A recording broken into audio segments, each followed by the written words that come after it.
Hello मेरे भाई बहन, आप लोगों का नई बुक हमारी अतीत क्लास 8 के लिए इतिहास देख सकते हैं। आप लोगों का यही है न्यू बुक।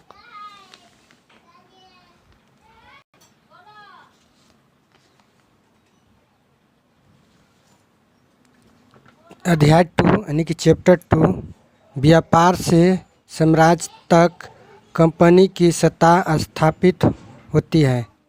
आज हम इसी चैप्टर का सभी क्वेश्चन को हल करेंगे बहुत आसान तरीके से।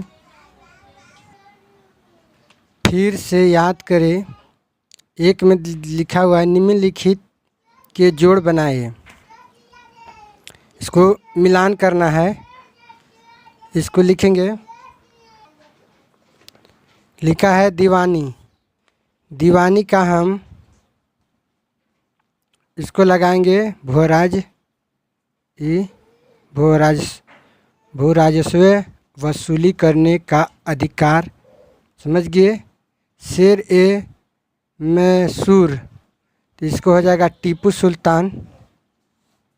समझ गए। इसका है रानी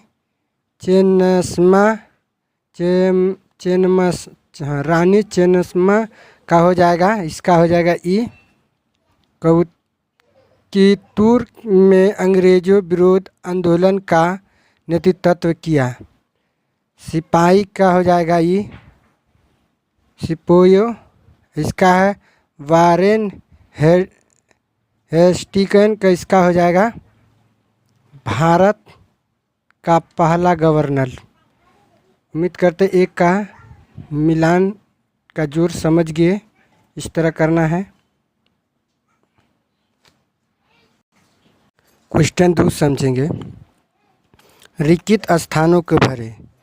2 का क कह रहा है बंगाल पर अंग्रेज की जीत डैश की जंग से शुरू हुई थी। तो इसका उत्तर हो जाएगा, लिखेंगे पलासी, लिख देंगे पलासी। ख समझेंगे हैदर अली और टीपू सुल्तान डैश के शासक थे। तो ये था मैसूर का था, मैसूर का। ग कहता है डहलोजी ने डैश का सिद्धांत लागू किया गया था। तो डहलोजी डैश का सिद्धांत लागू किया गया था, तो लिखेंगे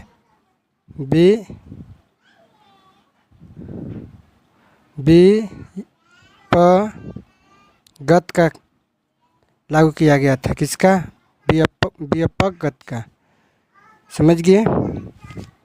व्यापक का लगाएंगे।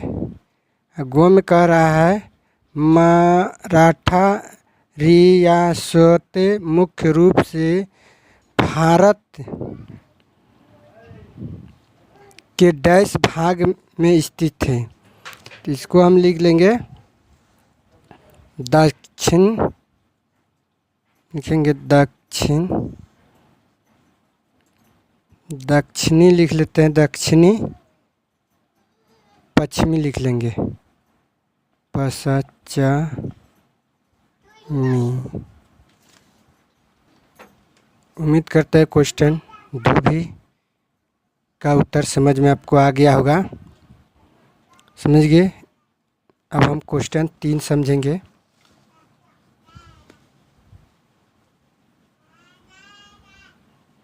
तो क्वेश्चन 3 में कहता सही या गलत बताइए। कहता मुगल सम्राट 18वीं शताब्दी में मजबूत होता गया। नहीं, इसका आंसर गलत हो जाएगा, क्योंकि इसको हम गलत कर देंगे या गलत लिख देंगे। तो हम गलत कर दिए इसको। सही गलत का बोल रहा है तो टिक लाइन के जगह गलत होगा। ख में कह रहा है English east India company Bharat के प्रथम व्यापार करने वाली एकमात्र यूरोपीय कंपनी थी। समझ गए। तो इसका भी उत्तर गलत हो जाएगा। समझ गए कि नहीं? ऐसा बहुत कंपनी था, एक ही नहीं था, इसलिए ही गलत हो गया। उसके बाद गम समझेंगे। महाराजा रणजीत सिंह पंजाब के राजा थे, तो इसका उत्तर सही हो जाएगा। समझ गए? गो का समझेंगे। गो का समझेंगे। अंग्रेज ने पहले कब्जे वाले इलाकों में कई शासकीय बदलाव नहीं किया था। नहीं, ये भी गलत हो जाएगा, क्योंकि वो बदलाव किया था। गलत।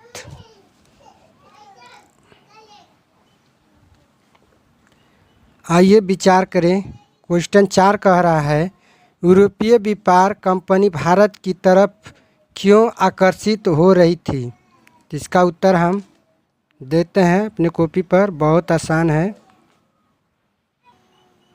4 का उत्तर हम इस प्रकार देंगे।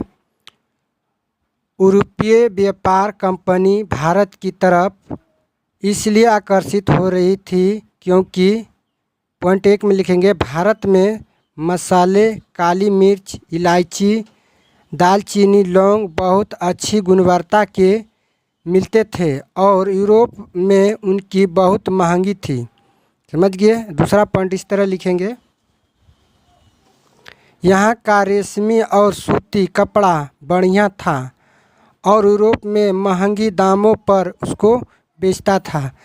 समझ गए? भारत का कोई भी चीज़, जैसे मिर्ची हो गया, काला मिर्ची, दालचीनी और लौंग, ये सब ले जाकर यूरोप में बेचता था बहुत महंगा दामों में। समझ गए? उसी तरह तीसरा पॉइंट समझेंगे, भारत से सस्ती चीज़ें खरीद कर वे यूरोप में ऊंचे दामों पर बेचती थी, जिससे उन्हें बहुत मुनाफा होता था। 4 का उत्तर इस प्रकार आप अपने कॉपी में नोट कर लेंगे। अगर वीडियो अच्छा लग रहा है तो वीडियो के लाइक करेंगे।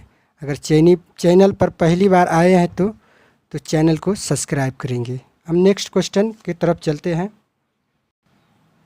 क्वेश्चन हम 5 समझेंगे। बंगाल के नवाबों और ईस्ट इंडिया कंपनी के बीच किन बातों पर विवाद थे? इसका भी उत्तर हम देते हैं। ये 5 का उत्तर है, हम इस प्रकार देंगे, बंगाल के नवाबों और ईस्ट इंडिया कंपनी के बीच कई बातों पर विवाद थे। जैसे पॉइंट 1 में लिखेंगे, कंपनी के अधिकारी बिना टैक्स चुकाए व्यापार करते थे, जिससे नवाब को नुकसान होता था। पॉइंट दूसरा लिखेंगे, कंपनी अपने इलाके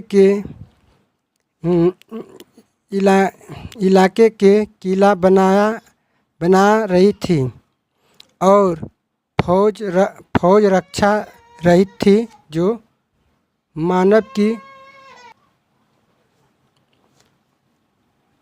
कि नवाबों की सत्ता को चुनौती देता था।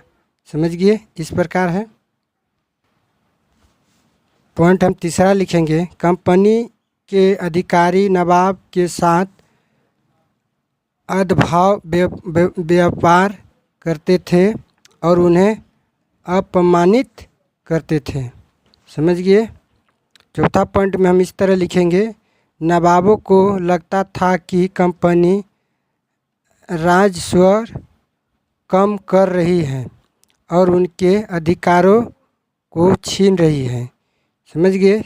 कंपनी को इस तरह, मतलब उसका कंपनी स्वराज कम कर रही है और उनको लग रहा था कि हमारा कंपनी छीन रहे हैं। तो उसी तरह 5वां पॉइंट में हम लिखेंगे, कहता है कंपनी राजनीतिक में दखल दे रही थी, जो कि नवाबों की पसंद नहीं था। समझ गए? 5 का इस तरह क्वेश्चन था। समझ गए? इसी प्रकार हम 5 को क्वेश्चन को उत्तर लिखेंगे। क्वेश्चन नंबर 6 समझेंगे, दीवानी मिलने से ईस्ट इंडिया कंपनी को किस तरह फ़ायदा पहुंचाया? 6 नंबर का क्वेश्चन लिखेंगे। 6 नंबर क्वेश्चन का उत्तर इस प्रकार लिखे हुए हैं, आप अपना कॉपी पर नोट कीजिएगा। ईस्ट इंडिया कंपनी को दीवानी अधिकार से कई तरह से लाभ हुआ। पॉइंट 1 में लिखेंगे, दीवानी ने कंपनी को बंगाल के विशाल राजस्व संसाधनों का उपयोग करने की अनुमति दी। दूसरा पॉइंट में लिखेंगे, ईस्ट इंडिया कंपनी ने व्यापार पर एकाधिकार कर लिया और भारत की संपत्ति की सीधी लूट शुरू कर दी।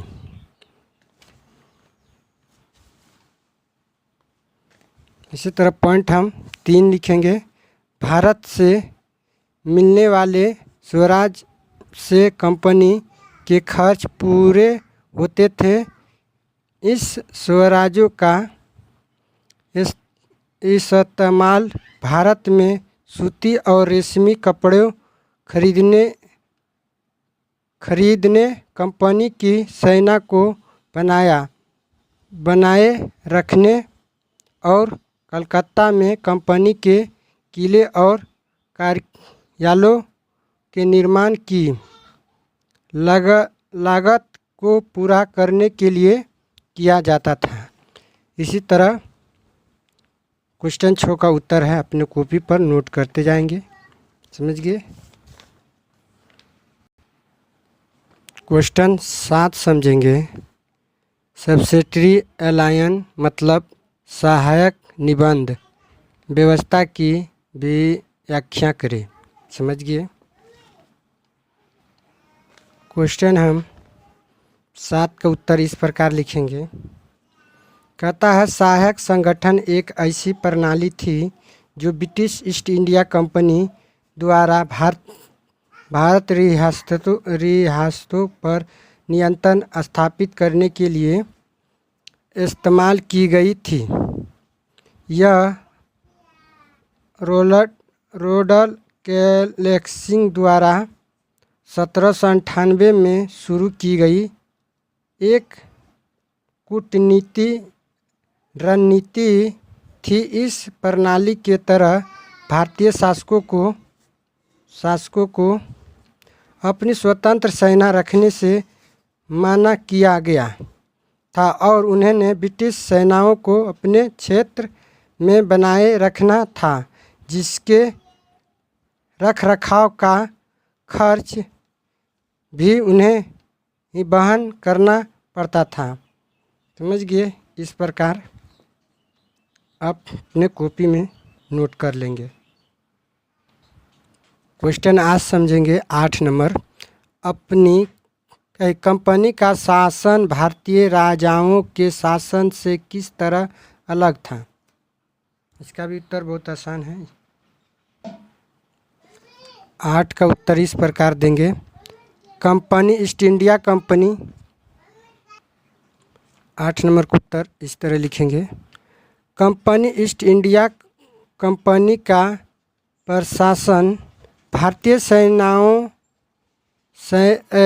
शासकों के प्रशंसा से कई तरीकों से अलग था। मुख्य अंतर यह था कि कंपनी का उद्देश्य व्यापार और मुनाफा था, जबकि भारतीय शासकों का उद्देश्य था कि राज्य और प्रजा की भलाई थी। कंपनी का प्रशासन ब्रिटिश कानूनों और प्रणालियों पर आधारित था, जबकि भारतीय शासकों की शासन प्रणाली पर परंपरागत और अस्थायी कानून पर आधारित थी। समझ गए। इस तरह क्वेश्चन 9 समझेंगे, कंपनी की सेना की संचालन में आए बदलावों का वर्णन करें। इसका भी उत्तर हम क्वेश्चन 9 का उत्तर हम इस प्रकार लिखेंगे, कंपनी की सेनाओं की संचालन में कई परिवर्तन आए, जिनमें से प्रमुख है पेशेवर सैनिक की भर्ती, यूरोपीय शैली का प्रशिक्षण आधुनिक हथियारों का उपयोग और सेना में जाति और समुदाय की भावनाओं को कम करना। यह है विस्तार से।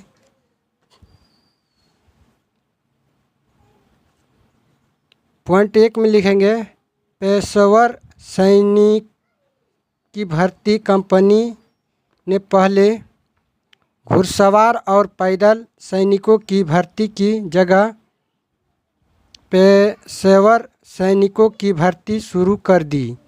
इन सैनिकों बेहतर परीक्षण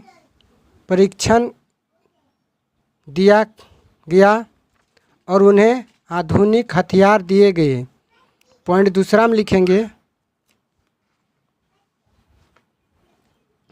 यूरोपीय सेलिंग का परीक्षण लिखेंगे। कंपनी ने अपने सैनिक को यूरोपीय सेलिंग में परीक्षण करना शुरू कर दिया, जिससे कई युद्ध तक अभ्यास और अनुशासन शामिल थे, जिससे सैनिक का जीवन पहले से अधिक अनुशासित हो गया। तीसरा पॉइंट लिखेंगे आधुनिक हथियारों का उपयोग। कंपनी ने अपने सैनिक को आधुनिक हथियारों जैसे कि मस्तके, तोड़दार बंदूक और मैजलॉक से सेल करना शुरू कर दिया। इस तरह हम 9 का लिख लेंगे। पॉइंट 9 का चौथा भी इस तरह हम लिख लेंगे सैनिक ने जाति और समुदाय की भावनाओं को कम करना। इसका लिखेंगे कंपनी ने विभिन्न जाति, धर्मों एवं वर्गों से सैनिक की भर्ती शुरू कर दी, जिससे सेनाओं में जाति और समुदाय की भावना कम हो गई है। ये भी लिख लेंगे चौथा पॉइंट। समझ के उम्मीद करता है कि आपको सभी क्वेश्चन का उत्तर समझ में आ रहा होगा। क्वेश्चन हम 10 समझेंगे। कहते आइए करके देखें। तो 10 का समझेंगे। बंगाल में अंग्रेजों की जीत के बाद कलकत्ता एक छोटे से गांव में बड़े शहर में तब्दील हो गया। औपनिवेशिक कला के दौरान शहर के यूरोपीय और भारतीय निवासियों की संस्कृति, शिल्प और जीवन के बारे में पता लगाइए। इसका भी उत्तर हम 10 का उत्तर हम इस तरह लिखेंगे। स्कूल की लाइब्रेरी में जाइए या इंटरनेट से जानकारी प्राप्त करें। भारतीय ब्रिटिश संस्कृति, वास्तुकला और जीवन शैली से प्रभावित थे। पॉइंट 1 में देखेंगे संस्कृत ब्रिटिश प्रभाव शुरू हुआ। फिर दूसरा पॉइंट लिखेंगे वास्तुकला। ब्रिटिश वास्तुकला शहर की किलेवदी चर्चा आदि से प्रभावित होकर अमीरी भारतीयों ने अंग्रेजों शैली में बंगले बनवाना शुरू कर दिया। समझ गए। तीसरा पॉइंट लिखेंगे जीवन। अंग्रेजी शिक्षा, अंग्रेजी कपड़े और लोकप्रिय हो गए। समझ गए। जीवन में समझिए अंग्रेजी शिक्षा, अंग्रेजी कपड़े लोकप्रिय हो गए। 10 का उत्तर इस प्रकार अपने कॉपी में लिख लेंगे। समझे। देखिए 11 का क्वेश्चन अपने स्वयं देना है। किसी एक पर हम बताते हैं। देखिए निम्नलिखित में से किसी के बारे में तस्वीर या कहानी, कविता और जानकारियाँ इकट्ठा करें। जैसे झांसी की रानी, तब झांसी की रानी को बारे में लिखना है कि झांसी की रानी कहाँ तक पढ़ी है, लिखी है कि नहीं है, उसका जीवन में कब शादी हुआ, कब ब्याह हुआ, कब बाल बच्चा हुआ, कब लड़ाई किया, कब सीधा मतलब देहांत हुआ, उसके बारे में। चाहे महा महादलित सिंधिया या हैदर आलिम या महाराजा रंजीत सिंह या लोडर डलोजी, आपके इलाके का कोई पुराना शासक। समझ गया? चाहे आपका इलाका का कोई पुराना शासक हो, समझ गए? तो इसी किसी एक पर लिखना है। जैसे हम बताए कि झांसी की रानी अपने देश खातिर लड़ाई लड़े थे, तो कैसे लड़े, कैसे देहांत हुए, इसी के बारे में वो फ़ोटो तस्वीर बनाना है और उसी के बारे में लिखना है। तो उम्मीद करते हैं कि समझ गए होंगे, समझे? अगर वीडियो आप लोगों को पसंद आया तो वीडियो को लाइक करेंगे। चैनल पर पहली बार विजिट करते हैं तो चैनल को सब्सक्राइब करेंगे और हमारे वीडियो पर फुल वॉच देने के लिए तहे दिल से धन्यवाद।